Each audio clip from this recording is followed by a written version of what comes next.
ઘણા બધા એવા સ્થાન છે આ પૃથ્વીલોક પર જ્યાં જવું નિષેધ છે, જ્યાં કહેવાય છે કે જવું જોઈએ નહીં, અમુક સમયે જવું જોઈએ નહીં. જેવું કે આપણે વૃંદાવનમાં જોઈએ તો નિધિવનમાં પ્રવેશનો નિષેધ છે કે સંધ્યા બાદ નિધિવનમાં જવું નહીં. આજે પણ પ્રભુ ત્યાં પધારે છે, આજે પણ પ્રભુ ત્યાં રાસ લીલા કરે છે અને એવા ચમત્કાર પરમાત્મા બતાવે છે કે જેણે જેણે જોયું, જેણે જેણે રહેવાનો પ્રયત્ન કર્યો, યા તો એ નેત્રહીન થઈ ગયા, યા તો એમણે પ્રાણ છોડવા પડ્યા.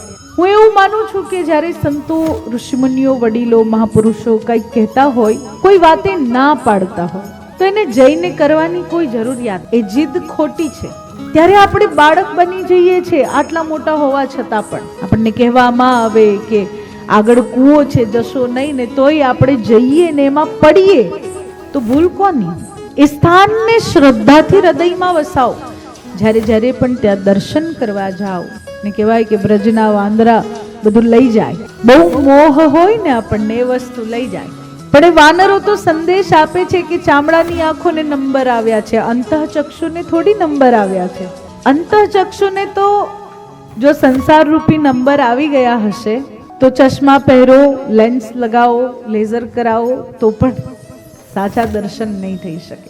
સાચા દર્શન કરવા માટે અંતઃચક્ષુ ખોલો.